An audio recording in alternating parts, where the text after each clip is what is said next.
구원하시는 구원의 하나님에 대해서 히브리 동사를 통해서 오늘 이제 4주차 같이 살펴보고 있습니다. 처음에는 야샤라고 하는 동사 구원하다 해서 이제 그 예수라고 하는 이름이 그 야샤라고 하는 구원하다라고 하는 동사에서 만들어졌는데 그 야샤의 하나님에 대해서 살펴봤고, 두 번째로는 나찰이라고 한 나찰은 이 독수리가 날개치며 그 새끼를 업고 또 보호하듯이 그 구원하시는 하나님에 대해서 여러분들과 함께 같이 나눠봤습니다. 그리고 지난주에는 말라트라고 하는 뱀을 제거하는, 뱀으로부터 우리들을 분리해서 우리들을 구원하시는 하나님이 말라트 또는 이제 팔라트의 하나님이라. 그래서 오늘은 이제 네 번째로 할라츠라고 하는 할라츠의 하나님에 대해서, 할라츠도 빼내다, 이끌어내다, 또 구원하다 이런 뜻을 가지고 있습니다. 오늘 시편 6편 4절에 여호와여 돌아와 나의 영혼을 건지시며 할 때 이 건지다 이 말이 할라츠라고 하는 단어이고, 주의 사랑으로 나를 구원하소서 할 때 구원하다 이 말이 야샤라고 하는 단어. 그러니까 이제 이렇게 반복적으로 동의어적으로 이렇게 건지다, 구원하다 이렇게 각각 다른 단어를 사용하지만은 개념은 구체적인 개념은 다 다르다라고 하는 거예요. 그래서 오늘은 할라츠에 대해서 끌어내다, 빼내다 또는 구원하다 이런 뜻을 가지고 있습니다. 그리고 또 한 가지는 이제 무장하다 뭐 이런 뜻을 가지고 있는 게 이 할라츠의 단어입니다. 할라츠. 한번 따라합시다. 할라츠. 할라츠는 무슨 뜻이라고요? 끌어내고 빼내고 구원하고 무장시키는, 군대를 무장한다 이런 뜻을 가지고 있어요. 그래서 이제 첫 번째로 이 할라츠의 구체적인 의미가 우리가 이제 살펴보게 되면은 약함과 질병으로부터 구원하는 것이다. 할라츠는 뭐라고요? 약함과 질병으로부터 구원하는 것. 그래서 할라츠 그러면은 앞에 있는 그 할라라 두 문자가 약하다, 병들다 이런 뜻이에요. 그리고 뒤에는 짜대라고 하는 낚싯바늘에 끌어내는 거, 기다리고 끌어내는. 그러니까는 약하고 병든 것들을 이렇게 이제 낚싯바늘에 걸리면은, 고기가 낚싯바늘에 걸리면은 밖으로 나와서 죽잖아요. 그러니까 약하고 병든 것들을 황폐케 하는 그런 이제 약함과 질병으로부터 우리들을 건져내는, 구원하시는 하나님이 예수 그리스도라고 하는 거예요. 그래서 우리가 이제 구약 성경을 보게 되면은 장차 메시아, 구약의 히브리 단어로는 메시아라고 그러고 신약의 단어로는 그리스도라, 기름 부음 받은 자. 장차 메시아가 오시게 되면은 그 메시아가 오셔서, 그리스도가 오셔서 하실 일이 뭐냐라고 이제 그 예언한 것이 있는데, 대표적으로 이제 이사야서에 보면은 이사야 29장 18절 19절에 보면은 그날에 메시아의 시대가 되면은 그날에 못 듣는 사람이 책의 말을 들을 것이라. 듣지 못하는 사람이 책의 말을 들을 것이고 어둡고 캄캄한 데서 맹인의 눈이 볼 것이다. 그러니까 못 듣는 귀가 책의 말을 듣게 되고 어둡고 캄캄한 데서 이 맹인의 눈이 볼 것이다. 그리고 겸손한 자에게는 기쁨이 있을 것이고 가난한 자가 즐거워하게 될 것이다 라고 이사야 29장 18절 19절에서 말합니다.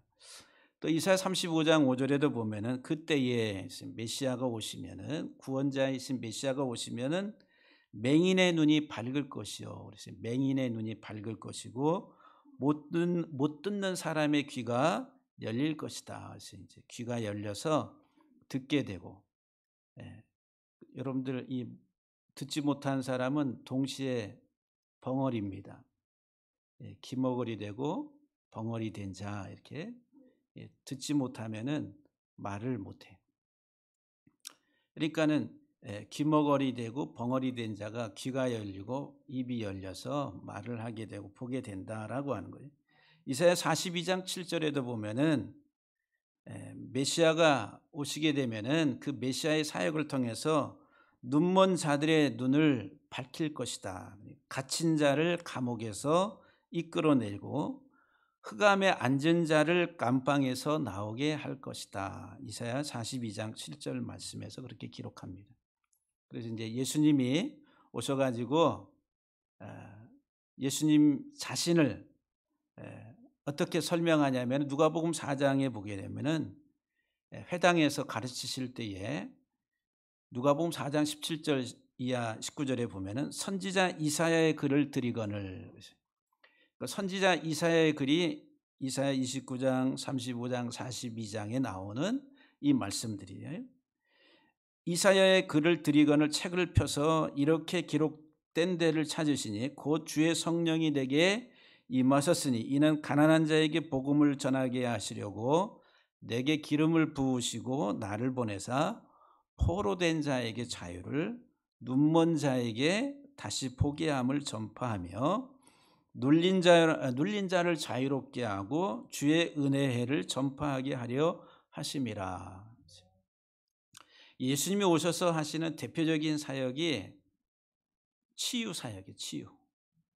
병에 눌리고 귀신에 눌리고 억압을 받고 있던 그 인생들을 주님이 오셔서 하시는 사역이 자유케 하는 거예요.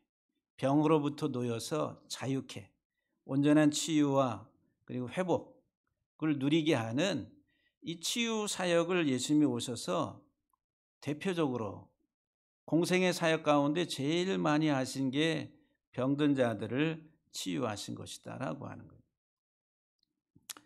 시편 107편 10절 이하 16절 말씀에 보면은 사람이 흑암과 사망의 그늘에 앉으며 곤고와 쇠사슬에 매임은, 사망의 흑암의 그늘에 앉고 곤고와 쇠사슬에 매임은 그 묶여 있는 이유가 뭐냐 하면은 하나님의 말씀을 거역하며 지존자 하나님의 뜻을 멸시함이라.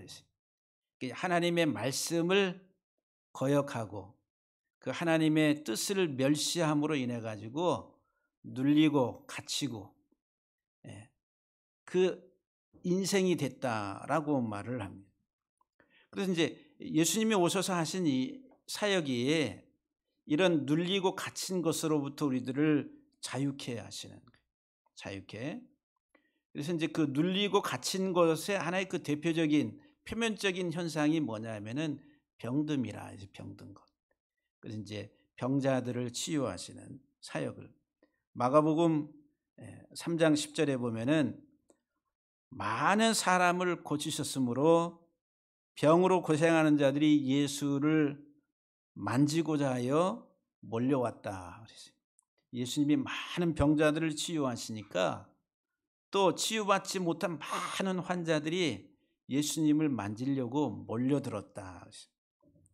마태복음 9장 35절에도 보면은 예수께서 모든 도시와 마을에 두루 다니사 그들의 회당에서 가르치시며 천국 복음을 전파하시며 모든 병과 그리고 모든 약한 것을 고치시니라.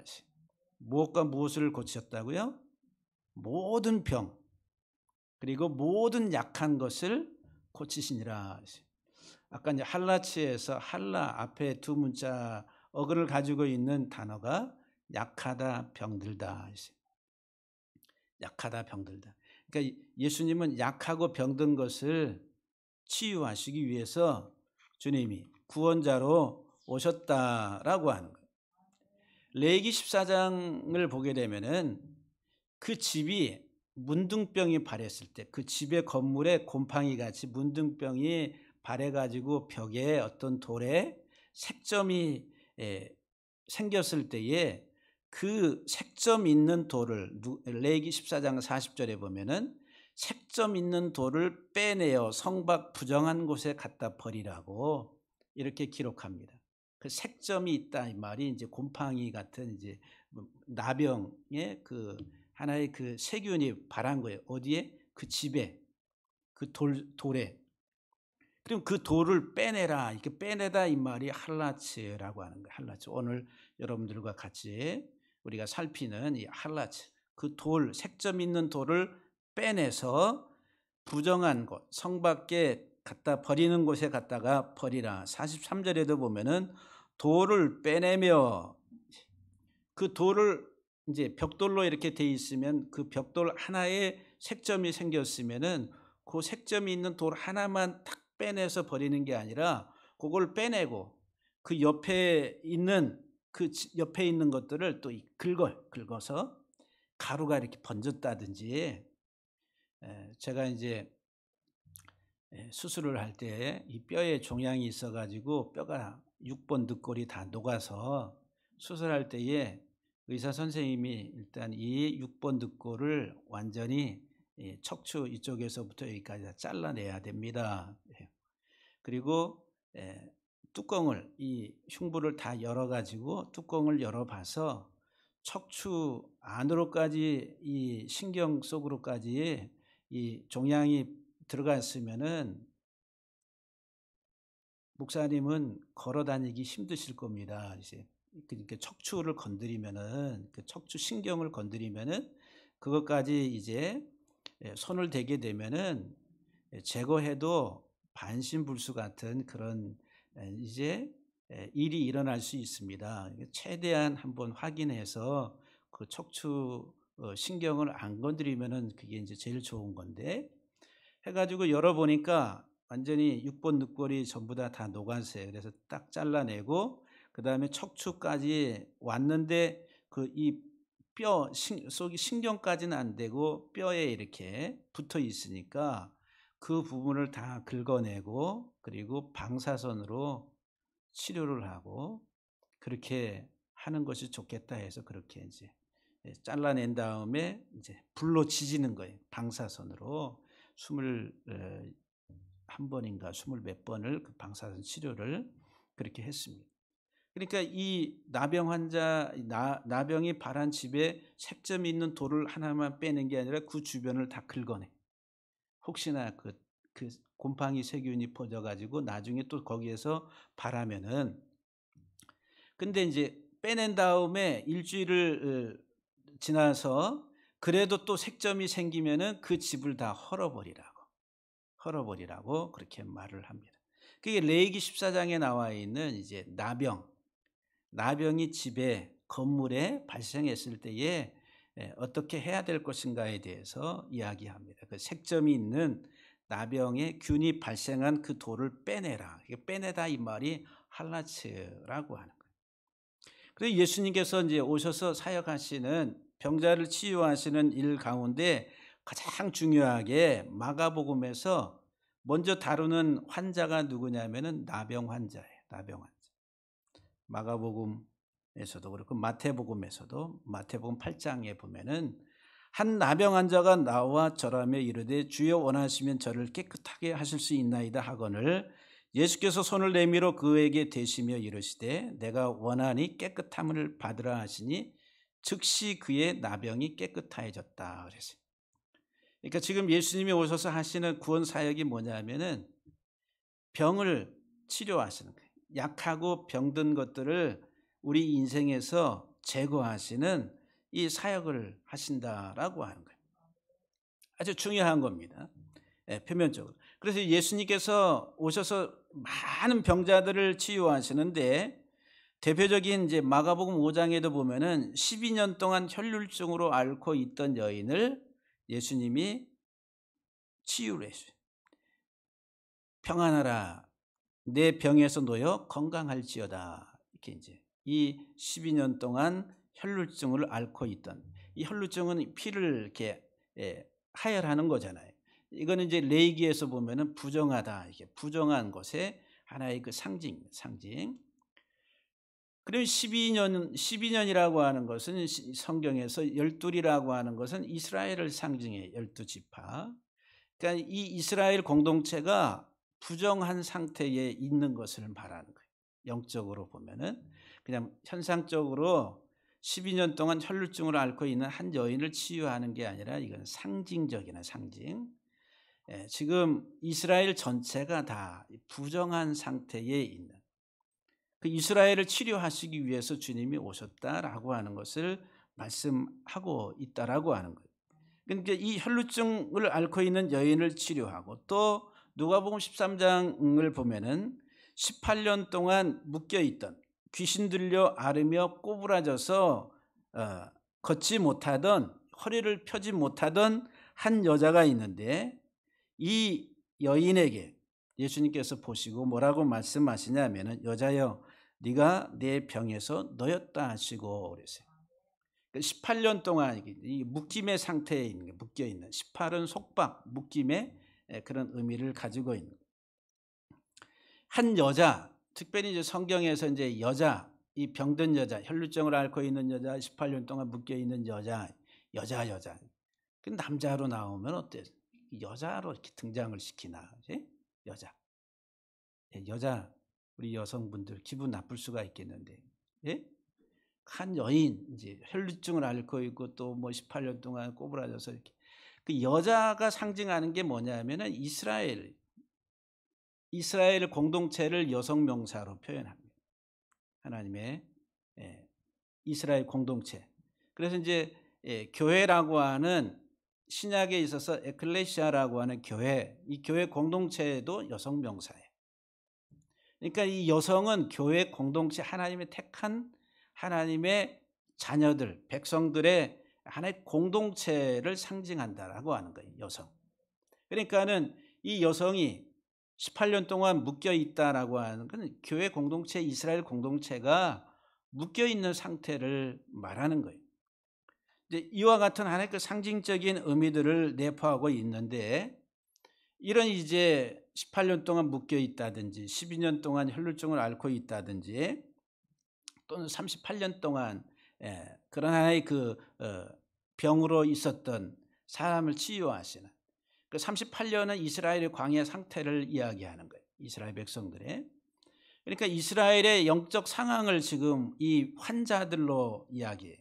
나병 환자가 발해 있는 그 상태, 부정하고 혈증을 앓고 있는 부정한 여인처럼 이스라엘 공동체 자체 예수님 오셨을 때에 다 부정하다라고 하는 것이죠. 그래서 이제 그 부정한 것들을 이제 정결하고 깨끗하게 하시기 위해서 주님이 오셨다라고 하는 거예요. 그래서 이제 많은 환자들, 중풍병자를 고치시고 그리고 나병 환자 또 소경된 자 두 맹인을 고치시고 심지어는 죽은 나사로 죽은 자를 살리시고 또 가나안 여인의 딸을 치유하시고 하시는 일은 아주 많은 그래서 이제 성경에서는 모든 병과 모든 약한 것들을 고치셨다라고 말합니다. 이 할라츠라고 하는 이 구원하다라고 하는 이 구원의 하나님은 어떤 하나님이냐면은 우리의 약함과 우리의 질병으로부터 구원하시는 하나님이라. 근데 이것은 단순히 표면적인 우리 육신적인 또는 정신적인 어떤 인간이 가지고 있는 표면적 현실 속에서 보여지는 어떤 그것만을 의미하는 것이 아니라 이것은 영적인 것을 우리에게 상징적으로 비유적으로 설명해 주고 있다는 거예요. 이것은 이스라엘의 전 공동체의 상태를 우리에게 이야기하고 있다라고 하는 거예요. 어쨌든 간에 이 할라츠 구원하신 하나님은 우리의 약함과 우리의 병듦 이와 같은 것들을 그 모든 것들로부터 우리들을 자유케 하시기 위해서 오신 예수 그리스도를 설명해 주고 있다라고 하는 거예요. 두 번째로 이제 이 할라츠라고 빼내다, 이끌어내다, 구원하다라고 하는 이 단어의 구체적인 의미가 뭐냐면 앞에 있는 이 두 문자 할 그러면 할랄 그러면은 관통하다, 꿰뚫다 또는 더럽히다, 모욕하다. 이 단어에서 파생된 명사가 뭐냐면은 비속, 불경스러움, 속됨이라고 하는 속됨. 다시 말하면 속됨과 신성 모독으로부터 빼내는 것이다라고 하는 거예요. 그러면 이 속됨과 신성 모독은 어디에 있냐면은 내 안에 있는 거예요. 우리의 삶 속에. 내 삶 속에 내가 얼마나 속된 인간인가. 우리가 속물인간, 속물인간 그러잖아요. 그게 이제 이 속됨이라는 게 그거예요. 세속적이다, 세상적이다, 너무 세상적인 삶을 산다라고 하는 거예요. 하나님이 우리들을 구원하시는 그 구원, 구체적으로 무엇으로부터 우리들을 빼내시는 거냐면은 속됨이라고 하는, 속물 인간, 속된 인간이 나를 하나님이 그 속된 삶으로부터 빼내는 것. 그 속된 삶이 뭐냐면은 궁극적으로는 신성모독에 해당하는, 신성모독. 세상의 것을 너무 사랑하고 세상의 가치를 두고 살아가는 인생 자체가 하나님을 모독하는 것과 같다라고 하는 거예요. 그래서 이 비속이라고 하는, 속됨이라고 하는 이것과 그 다음에 앞에 있는 이 할이라고 하는 두 문자가, 하일 그러면은 이게 이제 부, 재물, 재산이라고 하는 거예요. 부. 그러니까 속됨이라고 하는 게 뭐예요? 세상의 부와 세상의 힘, 세상의 권력, 그것들을 추구하는, 그것이 인생의 목적이 돼서 살아가는, 그리고 그것을 가지면은, 소유하면은, 획득하면은 이제 그것이 자기 자신과 동일시가 돼요. 내가 이만큼 부를 가지고 있다, 내가 세상에 이런 힘을 가지고 있다 그러면은 그 세상의 부와 힘과 능력, 권력이 다 나와 동일시가 되는 거예요. 그래서 그 힘을 가지고 내가 이제 내가 하고 싶은 대로 내 마음대로 모든 것을 다 할 수 있다라고 생각하면서 살아가는 인생이 궁극적으로는 하나님을 모독하는 신성모독의 자리에 이르게 된다라고 하는 거예요. 아주 무서운 거죠. 그래서 지금 이 세상 살아가는 우리의 인생들의 삶의 모습들이다라고 하는 거예요. 창세기 13장을 보게 되면은 아브라함과 그 다음에 조카 롯의 그 목자들이 이렇게 많아져 가지고 서로 다툴 때에 아브라함이 조카 롯에게 선택하라고. 그러니까 롯이 눈을 들어서 요단 지역을 바라본즉 소알까지 온 땅이 물이 넉넉하니 여호와께서 소돔과 고모라를 멸하시기 전이었으므로 그 소돔과 고모라 소알까지 그 땅이 여호와의 동산 같고 애굽 땅과 같았더라. 그래서 애굽 땅이 삼각주의 그 비옥한 토지를 이야기합니다. 여호와의 동산 같고 애굽 땅과 같았더라. 그러므로 롯이 요단 온 지역을 택하고 동으로 옮기니 그들이 서로, 아브라함과 롯이 이제 거기서 헤어지게 됩니다. 아브라함은 가나안 땅에 거주했고 롯은 그 지역의 도시에 머무르며 그 장막을 옮겨 소돔까지 이르렀더라. 소돔 사람은 여호와 앞에 악하여 큰 죄인이었더라. 세상적으로, 인간적으로, 표면적으로 보면은 아주 풍요롭고 넉넉하고 그리고 문명이 발달하고, 그게 이제 소돔과 고모라. 근데 그 지역에 사는 사람들이 그 좋은 문화적 문명의 혜택을 누리면서 살았는데 그 소돔과 고모라의 사람들은 악하고 그리고 큰 죄인이었더라고, 여호와 앞에 큰 죄인이었더라고 성경은 기록합니다. 이 악하다라고 하는 이 말을 라라고 하는 이 히브리 말의 라, 악하다, 눈 사람의 눈으로 이렇게 그려져 있는 단어입니다. 눈이 악하다는 게, 눈이 이렇게 악한, 독한 눈을 가려요. 독한 눈, 독한 눈. 그래서 이제 악이라고 하는 게 이게 탐욕스러운 눈빛을 말합니다. 세상은 다 그런 눈빛을 가지고 살아갑니다. 어떻게 하면 저것들을 내가 다 밟고 올라가서 다 이제 그런 이제 눈빛을 감추더라도 속에는 이제 그런 생각을. 그래서 이제 이 악이라고 하는 것과 동의어가 탐욕이라는, 탐욕스러운 인간, 욕심으로 꽉 채워져 있는 인간이 악하다라고 하는 것. 그래서 이제 악하고 큰 죄인이었더라 그랬어요. 베드로후서 2장 6절 이하 7절에 보게 되면 소돔과 고모라 성을 멸하기로 정하여 죄가 되게 하사 후세에 경건하지 아니한 자들에게 본을 삼으셨으며 무법한 자들의 음란한 행실로 말미암아 고통당하는 의로운 롯을 건졌다 그랬어요. 소돔을 이제 멸하시는데 그 이제 아브라함의 조카 롯이 그곳에서 고통을 당했다. 누구로 인해서? 그 소돔성의 사람들은 무법하다 이 말이 법이 없다는 거예요. 말씀이 없다는 거죠. 음란한 행실을, 음란하다 이 말이 그냥 세상 사랑하는 거, 세상과 하나 돼서 살아가는 삶을 이야기한, 그냥 육체적으로 실질적으로 동성애를 한다든지, 물론 그게 다 소돔성에 다 있었습니다. 그러나 이 모든 표현들은 성경을 종합해서 보면은 그냥 세상을 사랑함, 음행과 호색과 음란과 이런 표현들이 다 세상을 사랑한 것에 대한 하나의 상징적 의미로서 우리에게 전달해 줍니다. 그러니까 소돔성 사람들은 하나님의 말씀을 떠나서 그냥 세상 자체를 사랑하며 살아가는, 세상의 욕심과 탐욕으로 살아가는 사람들이었다라고 하는, 하나님이 그 소돔과 고모라를 멸하셨다라고 하는 거예요. 근데 오늘 우리들이 이 세상 살아가는데 똑같은 가치를 가지고 살아가면 우리는 소돔성 사람이에요. 고모라의 사람들이다라고 하는 거예요. 마지막은 그냥 멸망이라고 하는 거예요. 성경에 보면은 이 물질, 이 하나의 세상적인 이 부라고 하는 것을 통해서 하나님을 대적하는 것들을 보게 됩니다. 마태복음 26장 27장에 보게 되면은 가룟 유다가 예수님을 팔을 때에 누구하고 협잡을 하냐면은 당시의 대제사장들과 장로들과 협잡을 해. 내가 내 스승을 팔 테니까 얼마를 주겠느냐. 흥정을 해요. 얼마를 주려느냐 그랬어요. 얼마를. 그러니까 대제사장들이 뭐라고? 은 30을 달아줬다 그랬어요.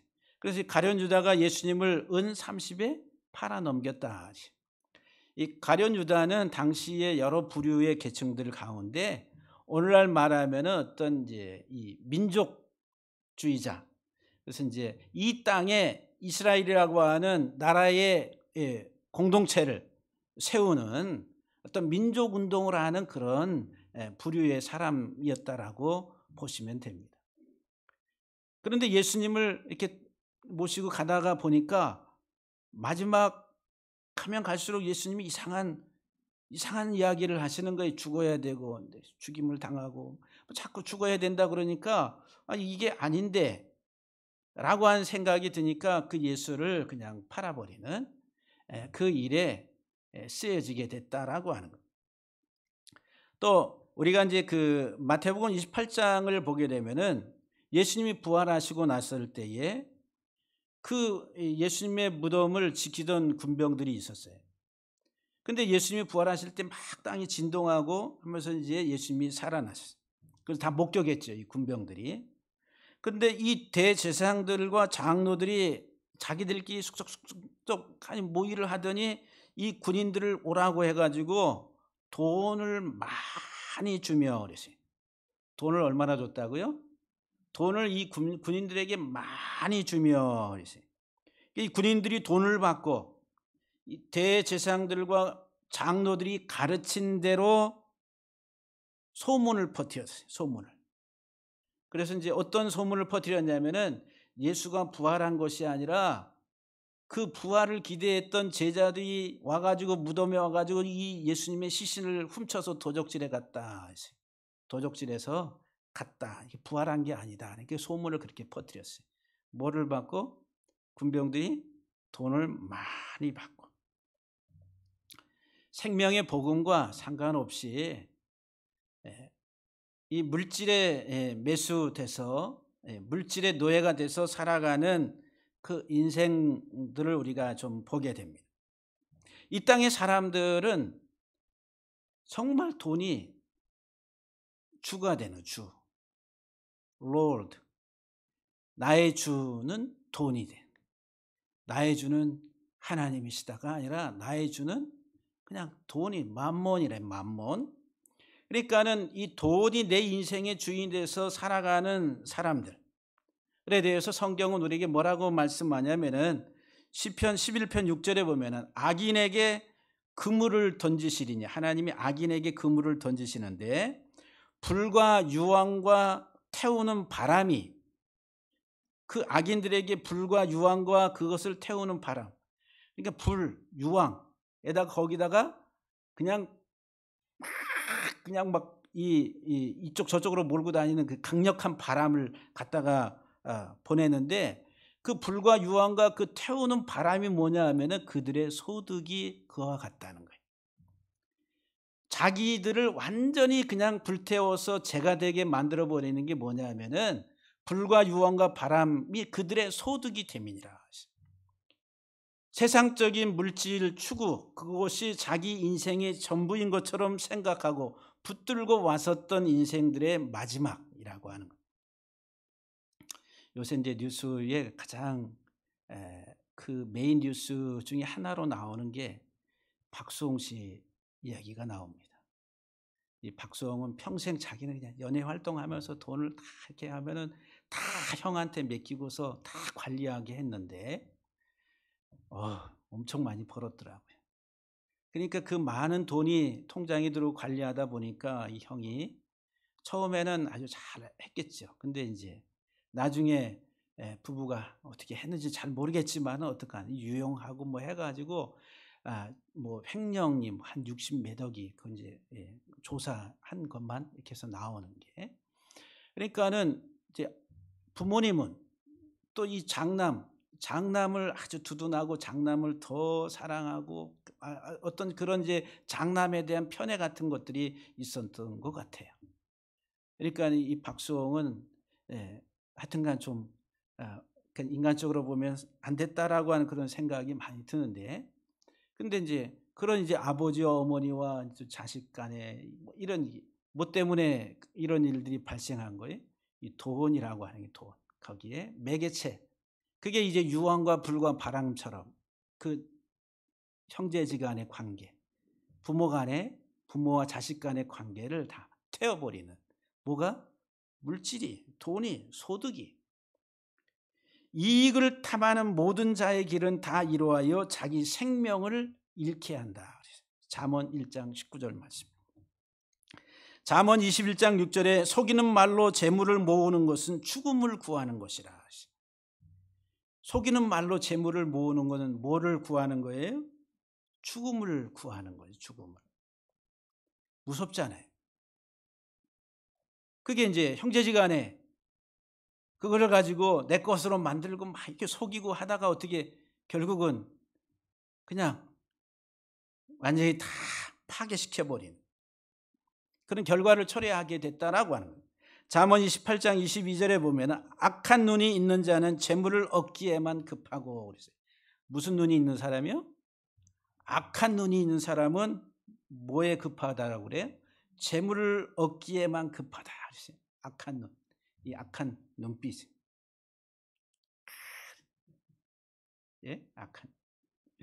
저는 너무 선해가지고 악한 눈을 만들려고 해도 만들어지지가 않는 것 같은데. 악한 눈. 그래서 여러분들 이 악한 눈은 탐욕이에요. 탐욕을 이야기합니다. 탐욕. 그래서 이와 같은 그 재물과 금과 은과 이런 것들이 녹이 슬어가지고 불같이 너희 살을 다 먹는다라고 야고보서 5장 3절에서 야고보 사도가 그렇게 말하고 있어요. 이사야서 5장 8절 말씀해 보게 되면은 가옥에 가옥을 이으며 전토에 전토를 더하며 빈틈이 없도록 하고 이 땅 가운데서 홀로 거주하려 하는 자들은 화 있을진저 그랬어요. 가옥에 가옥을 전토에 전토를 빈틈없이. 욕심에는 끝이 있어요 없어요? 끝이 없어요. 한도 끝도 없습니다. 야, 요만큼만 있어도 참 감사하겠는데 그만큼 있으니까 어떻게 아무것도 아닌 것 같아요. 왜? 다른 사람 더 많이 가진 사람들하고 비교를 하니까 이거는 너무 형편없네. 그래가지고 저거 가지면 또 그것에 만족할 것 같은데 안 그렇다라고 하는 거예요. 그냥 없을 때 없는 것을 사는 게 속편하겠다라고 하는 그런 생각을 잠깐 해보기도 하는데 그래도 있는 게 좋긴 좋고 그렇잖아요. 우리가 이 세상 사는데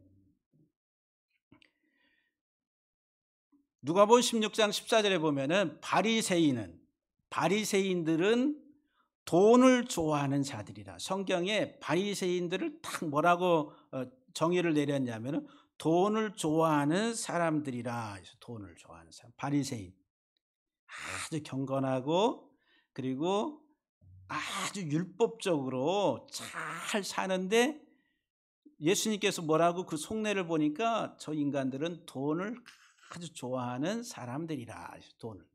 그 돈을 좋아하다 이 말이 앞에 필리아라고 하는 필로스, 사랑, 형제간의 사랑을 의미하는 필로스와 그 다음에 아르고스라고 하는 은전, 돈 이렇게 결합이 된 거예요.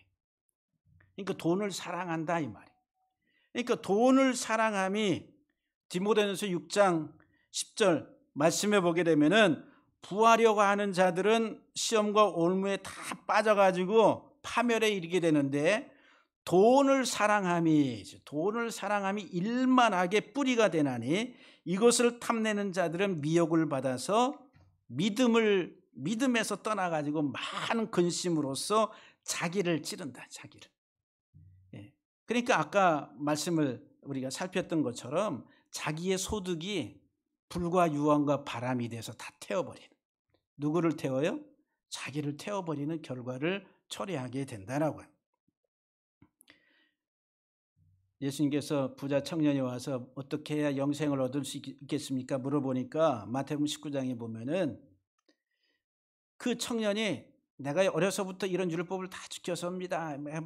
이 얘기를 하니까 예수님께 너한테 한 가지 부족한 게 있는데 그 네가 가지고 있는 많은 재물을 팔아서 다 가난한 자들에게 나눠주고 나를 또 따르라. 그러니까 이 부자 청년이 마태복음 19장 22절에 보면은 재물이 아주 많음으로 이 말씀을 듣고 근심하여 떠나갔다. 그랬어요. 뭐가 많아서? 재물이 많아가지고 근심해가지고 떠나갔다라고 그렇게 기록을 합니다. 이 세상의 속됨이라고 하는 이 속됨이 뭐냐면 다른 동의어가 뭐냐면 재물이라는 거예요. 재물. 이런 것들은 세상에서 강하고 세상에서 우리에게 힘을 가져다 주는 것들이야. 그래서 이제 그것을 의지하고 그것을 힘으로 여기고 살아갈 때에 하나님을 신뢰하는 것이 아니라 세상에 속된 이 부와 물질을 가지고 행사를 하려고 그래. 그게 신성모독이라고 하는 신성모독. 불경스러움, 신성모독이라. 요한계시록 3장 17절 말씀을 보면은 라오디게아 교회에 대해서 주님께서 책망하시는 말씀이 나와요. 네가 말하기를 나는 부자라 부유하며 부족한 것이 없다 하나. 내 공고한 것과 가련한 것과 가난한 것과 눈먼 것과 벌거벗은 것을 알지 못하는도다. 그러니까 라오디게아 교회는 아주 부유한 교회였습니다. 그 라오디게아 지역이 온천이 발달하고 의술이 발달하고 양모나 이런 이제 산업이 상당히 융성했었던 지역이에요. 그러니까는 이 교회도 사업하는 사람들이 많이 있으니까 어떻게 했어요?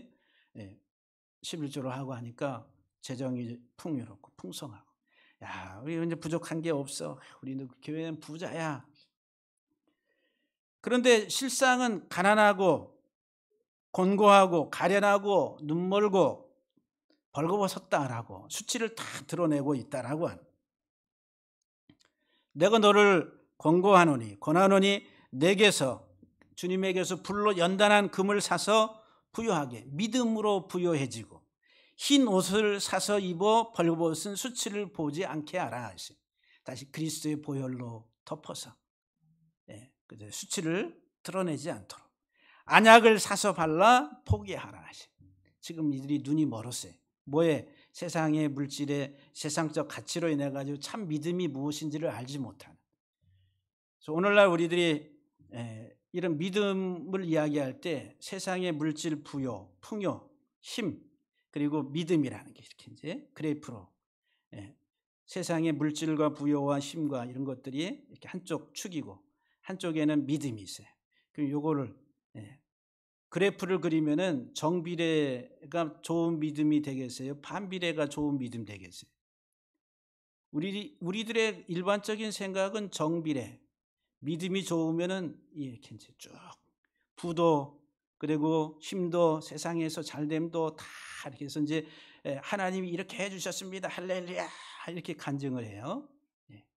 다 하나님이 해주셨습니다. 해가지고 세상의 잘됨을 자랑하고 이야기하고 네, 하나님이 해주셨습니다라고 하면서 그러니까 어떤 등식이냐면은 내가 믿음이 좋고 신앙생활을 잘하고 내가 하나님 잘 섬겼더니 하나님이 이렇게 물질의 복을 주시고 이렇게 풍성하게 해주셨습니다라고 이렇게 이게 이제 이렇게 되면은 이렇게 그래프가 올라가는 게 이게 정비례예요, 정비례. 그런데 성경은 바울은 그게 아니라 정비례가 아니라 반비례로 살아요. 반비례. 세상의 강함이 아니라 내가 세상에서 약할 때에 내가 더 온전히 강하다. 내가 환난과 곤고와 이런 많은 어려운 핍박을 당할 때에 그럴수록 내가 더욱더 견고하고 더 강건해졌다라고 그렇게. 그래서 뭐를 자랑한다고 그래요? 세상의 약한 것들, 세상에서의 내가 환난과 곤고와 어려움을 많이 겪는 것들을 내가 오히려 자랑한다라고 이렇게 이야기합니다.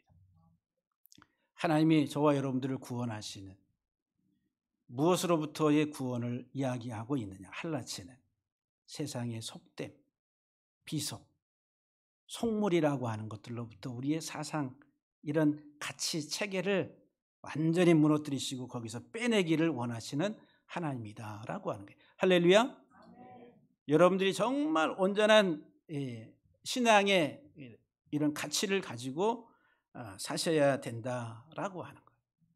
우리 사랑하는 성도 여러분들, 정말 저와 여러분들이 참 믿음의 하나님의 사람들 될 수 있기를 주의 이름으로 간절히 축복합니다. 세 번째, 네 번째, 다섯 번째 있는데 하면은 한 12시 반 돼서 끝날 것 같아서 여러분들 표정을 보니까 여기서 끝내는 게 좋겠다라고 하는 이런 생각이 조금 들어서 오늘은 이 두 번째까지 말씀을 드리고 다음 주에 세 번째, 네 번째, 다섯 번째 할라치의 하나님에 대해서 말씀을 드리면서 정말 하나님의 구원하심을 우리가 이 세상에서 온전하게 누리면서 살아가는 참 믿음의 아주 강건한 그런 하나님의 강한 군사들로서 우리들이 살아갈 수 있기를 주의 이름으로 간절히 축복합니다.